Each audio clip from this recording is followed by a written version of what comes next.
मी लालबावटा बांधकाम कामगार संघटनेचा जिल्हा कोषाध्यक्ष कॉम्रेड प्रकाश कुंभार. मला वाटतंय आज कोल्हापूर जिल्ह्यामध्ये जे बांधकाम कामगारांच्या मंडळाच्या अंतर्गत जे काम सुरू आहे, त्या मंडळाच्या अंतर्गत काम सुरू असलेल्यामध्ये बांधकाम कामगारांचं नूतनीकरण हा भाग फार महत्त्वाचा असताना सुद्धा मंडळानं त्यावर बरेच बांधकाम कामगारांचं नूतनीकरण न झाल्यामुळं बांधकाम कामगारांच्या साठी आणि त्यांच्या कुटुंबासाठी जी असणारी मेडिक्लेम योजना, त्या योजनेच्या माध्यमातून कोणताही लाभ या बांधकाम कामगारांना आणि बांधकाम कामगाराच्या कुटुंबाला मिळत नाही. नूतनीकरण न झाल्यामुळं बांधकाम कामगारांच्या शिष्यवृत्तीच्या योजना ज्या आहेत किंवा इतर योजना ज्या आहेत, त्या योजनांचा सुद्धा लाभ या बांधकाम कामगारांना घेता येत नाही. आणि अशा परिस्थितीमध्ये बांधकाम कामगारांनी वेळोवेळी मोर्चे काढून सुद्धा त्याची दखल या मंडळानं घेतलेली नाही. मला या ठिकाणी असं सांगायचं आहे, की जर हे असंच सुरू राहिलं तर बांधकाम कामगारांचे आज मला वाटतं नूतनीकरण जर करायचं झालं बांधकाम कामगारांना, तर ते मला वाटतं 9-9 महिने पुढं, म्हणजे आत्ता तर सप्टेंबर, ऑक्टोबर या महिन्यापर्यंत बांधकाम कामगारांचं नूतनीकरण गेलेलं आहे. आणि या 9 महिन्याच्या कालावधीमध्ये बांधकाम कामगारांना त्यांची शिष्यवृत्तीची किंवा इतर योजनेचे कोणतेही फॉर्म भरता येत नाहीत. दवाखान्यामध्ये त्यांना उभा करून घेत नाहीत. म्हणजे हे नूतनीकरण नसल्यामुळं बांधकाम कामगार मंडळाकडनं असलेल्या बांधकाम कामगारांच्या योजना ह्या असून खोळंबा आणि नसून तोटा अशा पद्धतीची ही परिस्थिती तयार झालेली आहे. आणि या परिस्थितीतून बाहेर पडण्यासाठी आपल्याला सर्व बांधकाम कामगारांना एकत्र येऊन एक मोठा लढा मुंबईसारख्या ठिकाणी किंवा जिल्ह्याच्या ठिकाणी आपल्याला करणं गरजेचं आहे. आणि या कामगार मंत्र्याच्या विरोधात आणि या भाजप सरकारच्या विरोधात एक चांगलं आंदोलन उभा करण्याची गरज आपल्याला आज तयार होत आहे आणि आपण ही करावी. आपण सर्वांनी याची तयारी करावी. अन्यथा आपल्याला या नूतनीकरण जर झालं नाही तर बांधकाम कामगारांचं मोठं नुकसान या पुढच्या काळामध्ये होणार आहे. आणि ही स्लॉट पद्धत बंदच व्हावी. नूतनीकरण आज मारल्यानंतर किमान 15 दिवस 1 महिन्याच्या आत बांधकाम कामगाराचं नूतनीकरण व्हावं आणि सगळ्या योजनांचा लाभ मिळावा, अशा पद्धतीची भूमिका लालबावटा बांधकाम कामगार संघटनेच्या माध्यमातून comrade Shivaji Magdum, comrade Burma Kamble यांच्या एकत्रित येऊन आपण सर्वांनी विचार करून या नेत्यांच्या मागे राहून यासाठी सगळ्यांनी प्रयत्न करणं फार मोठं गरजेचं आहे. महाराष्ट्र राज्य इमारत व इतर बांधकाम कामगार कल्याणकारी मंडळ यांनी बांधकाम कामगारांचे नोंदणी, नूतनीकरण आणि लाभाचे अर्ज घेण्यासाठी स्लॉट सिस्टीम आणलेली आहे.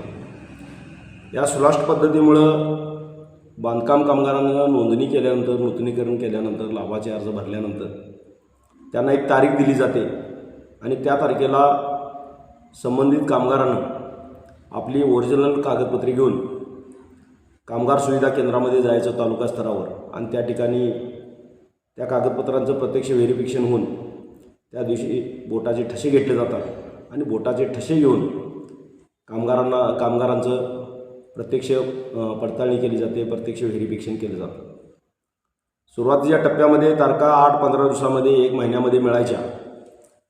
थोडंसं कामगारांचं ते सोयीचं वाटत होतं, परंतु जसजसे दिवस पुढे जातील तसं स्लॉट सिस्टीमच्या तारखा या पुढं जात गेल्या आणि आज 8-9 महिने झालं तरी नूतनीकरणासाठी प्रत्यक्ष पडताळणीची तारीख मिळत नाही. स्लॉट पद्धतीमुळं तारीखच मिळत नाही, अशी परिस्थिती तयार झालेली आहे.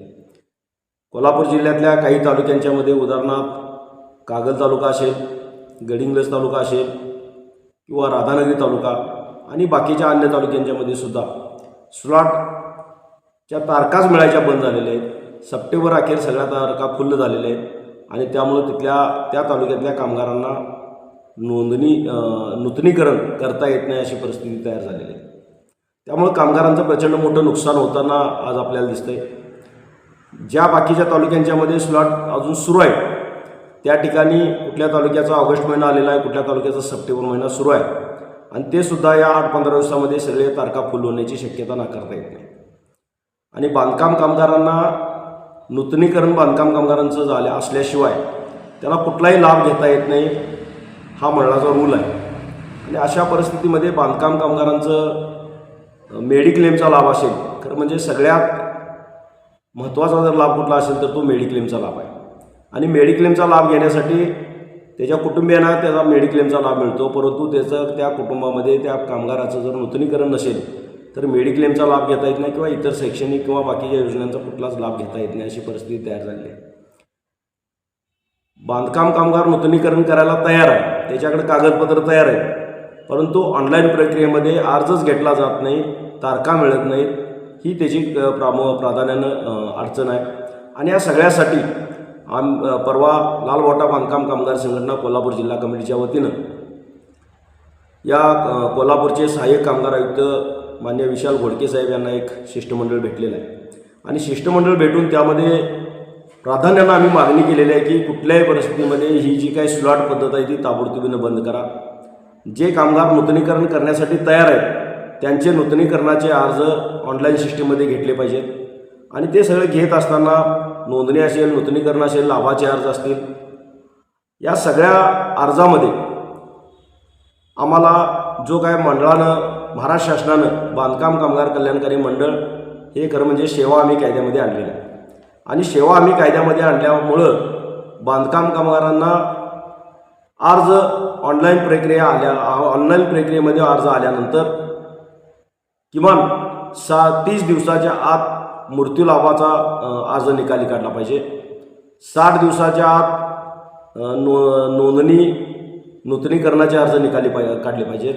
आणि 90 दिवसाच्या आत शैक्षणिक लाभ किंवा विविध लाभ जे आहेत मंडळाचे मिळणारे ते दिले पाहिजेत.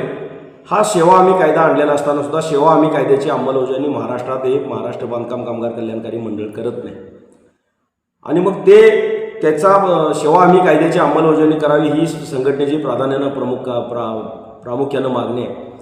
ही मागणी घेऊन आपण माननीय विशाल घोडके साहेब, सहाय्यक कामगार आयुक्त कोल्हापूर यांना संघटनेच्या वतीनं निवेदन दिलं आणि त्यामध्ये आपण ती प्राधान्यानं मागणी केलेली आहे. आमच्या या निवेदनाच्या निमित्तानं एकच मागणी या कल्याणकारी मंडळाकडे आहे, ती म्हणजे नूतनीकरणासाठी किंवा लाभासाठी जे काय स्लॉट पद्धत आहे ती ताबडतोबीनं बंद करा. कामगार सुविधा केंद्राचा उपयोगच जर होत नसेल आणि कामगार सुविधा केंद्रामध्ये जर कामगारांची प्रत्यक्ष पडताळणी करण्यासाठी जर कामगार सुविधा केंद्राच्या तारखाच मिळत नसतील तर ते ताबडतोबीनं स्लॉट पद्धत बंद करा, सेवा हमी कायद्याची अंमलबजावणी करा, ह्या मागण्या आपण केलेल्या आहेत.